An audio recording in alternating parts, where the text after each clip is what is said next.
I want to ask you, how do you feel? Yeah. How did you feel when you woke up this morning? Sad, it was too early, right? Oh, tired, maybe a little bit stressed out, right? Now, I want to ask by show of hands, let's see, how many people, when you woke up this morning, you felt the best you ever had? It was like the best day of your life. Show of hands. Hey, good on you. The one guy. For the rest of us, maybe there's some room for improvement. If we look at the statistics for Malaysia, with a group this size, there's going to be several people here who are suffering from at least mild depression. There are going to be people here who have been recently diagnosed with serious diseases like diabetes, or have the disease and they don't know it yet. What about more mundane problems, like relationship problems, like trouble at work? What about that vague dissatisfaction that prevents you from enjoying the things that you have in your life? So think back to how you felt the way this morning when you woke up. How many people would like to wake up tomorrow morning feeling better? Who wants to feel better? See, that's what I'm talking about. The reason why I asked about how you felt this morning is because most people have kind of a baseline feeling, sort of a baseline well-being, right? This can last for days, weeks, sometimes even years. Now, when you think about it, you kind of wake up in a similar mood every morning. Maybe something good happens and you get all excited, but then it wears off, right? And you go back to your baseline. Or something really bad happens. Even serious tragedy, it takes a while, but you get over it and you come back to your baseline. The good news is this baseline can be changed. We can raise that baseline so that we can all feel a little bit healthier and a little bit happier. Good news, right? It's also extremely important news.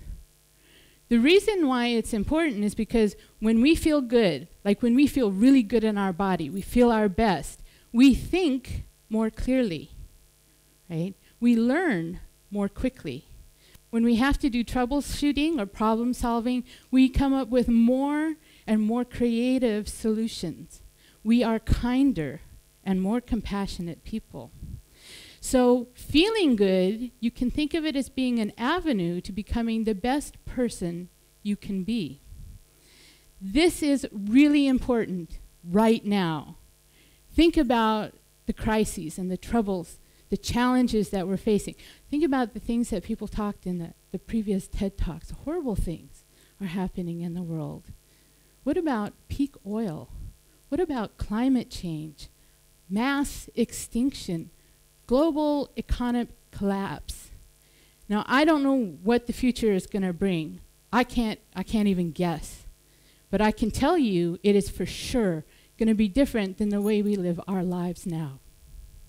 And what we need right now is as many clever, clear-headed, clear-thinking people out there on the ground coming up with solutions. They need to think about the problems. They need to change their mindset. They need to communicate those solutions to other people and work with other people to find a way of living that helps us in the future. So let's think about, why don't we feel better than we do? Why, when we have literally hundreds of thousands of self-help books that give us step-by-step instructions on how to be happier and healthier, why are we as individuals not happier?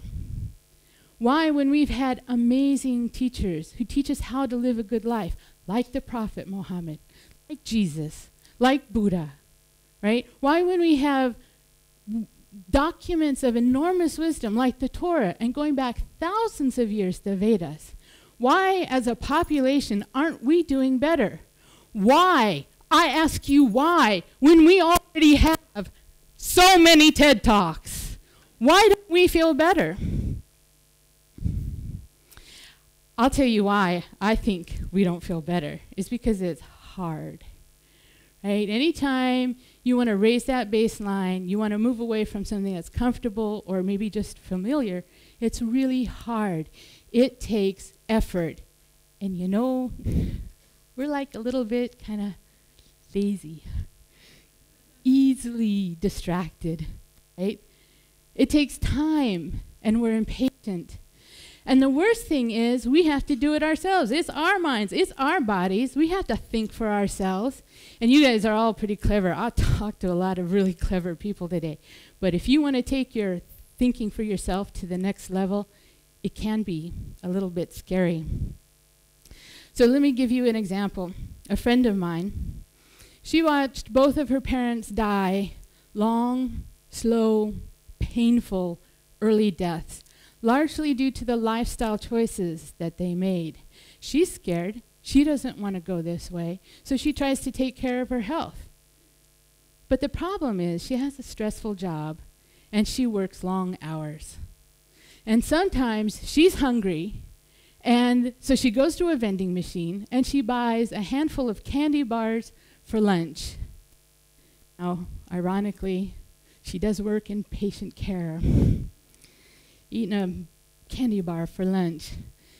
She tries to eat better. She struggles to eat more fruits and vegetables because she knows it works. It makes her feel better when she does, right? But, you know, it's inconvenient, gives her constipation, and before you know it, she's hungry. She's standing in front of that vending machine with a pocket full of coins. And to top it off, she knows that every time she buys packaged processed food that contains palm oil, she is, in some small way, paying somebody to burn down a bit of the rainforest somewhere in the world. So it's hard. We all struggle. Maybe you have different issues than she does, but everybody struggles. It's difficult because on the one hand, it's very personal, but it's also global. On one hand, it's very simple, but it's also very complex, right? Why can't she just eat 1 apple per day, right? I mean, how hard is that? 1, organic apple per day. 1 organic apple from a sustainable farm grown locally where they pay the apple pickers a decent wage, but isn't too expensive. How hard is that, right? When we face these personal challenges, we have to have persistence, diligence, and courage. Okay, this is a part that's really important to me. Persistence, diligence, and courage. Now, because I want you guys to remember it, I want you to say it with me one time, okay? Ready? Persistence, diligence, and courage. Very good. You guys really are awake, huh? Okay, maybe you have all 3, right? Maybe you have a little bit of courage and some diligence, right? With you can take the next step, right? Maybe you can have 1 more healthy meal per week, or you can start walking, or if you already walk, maybe you can go a little bit further or a little bit faster. What about get more sleep? What about spend less money? So I want to give you a few more examples.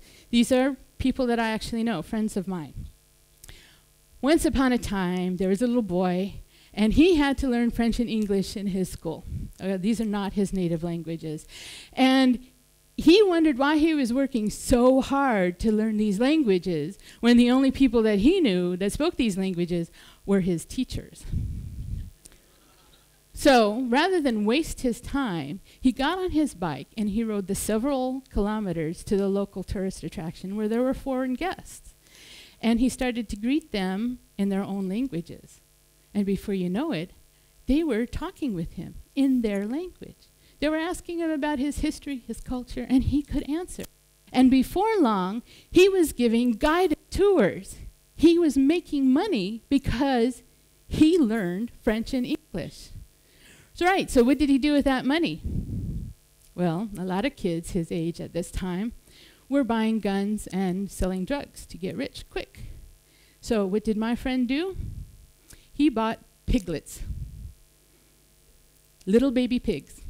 And he to his village, which was a poor rice farming village. They didn't even make enough for themselves, so they didn't have money for things like electricity and vehicles. And he gave these pigs to his villagers, his neighbors, and he said, if you take care of these pigs and they grow large enough that we can sell them for slaughter, you pay me the original price of the pig, and you can keep the rest of the money. This guy, because he had the courage to talk to people who were different than him in a language he wasn't sure of, ensured his own livelihood and the livelihood of his village. That's courage. Okay, so let me tell you a story about another guy with a very different background. This guy is pretty well educated, very, very clever. In fact, he got a job at the EU at a very prestigious institution, right? And you're all thinking, not bad for a Malaysian guy, huh? Right? The thing is, he hated his job. He felt it was sucking the soul out of his life. So what did he do? He bought stuff. You know, stuff for the house, toys. He just bought stuff. And in fact, he bought so much stuff that he got into debt. So what did he do then? He bought more stuff. But though he was a clever guy. He is a clever guy. So he figured it out. This can't keep going on this way. So what he did is he made a budget. And even though it was really super hard, he stayed on his budget and he got out of debt. So he could quit his stupid job. And now he has a new job. And it's much less stressful. So now he has the energy to follow his passions, which is great. He likes to do electronics. And right now he's currently developing small, sustainable, solar, water-powered systems to help urban gardeners with, say, aquaponics, right? The thing is, because these are standalone and affordable, that means that somebody could use this as a product somewhere in the developing world where people don't have electricity. They could use it to charge a hand phone, or maybe so that a child could study for an hour extra in the evening. So this guy took care of himself so well because of his persistence in sticking on a budget. He's actually in a position to help a lot of other people too. Now, two women that I know, they also had prestigious jobs. They were making a lot of money. They had the respect and admiration of their families, and they hated their jobs. They felt that their jobs were meaningless, and they wanted to do something meaningful. So they quit their stupid jobs, and they got a piece of land. And they started an organic farm. Now, I ask you, who in their right mind starts an organic farm in Malaysia? First of all, if you grow palm oil, you can make a whole bunch of money, a lot more than fruits and vegetables. And secondly, it's a lot of hard work. It takes years to convert. So these women worked really, really hard. And after a few years, they were selling organic vegetables. They are putting healthy organic food on the plates of Malaysian families. And they are single-handedly dealing with the issue of food security in Malaysia. These people all have what I call expansive well-being. They take care of themselves so well that they happen to do good in the world. They help the people around them.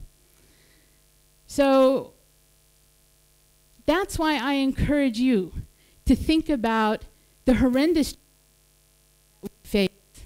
We have horrendous challenges, but we have amazing resources, right? We have abundant cheap oil now. Think of the infrastructure that we can build now to help us live well when the oil isn't there. We have telecommunications.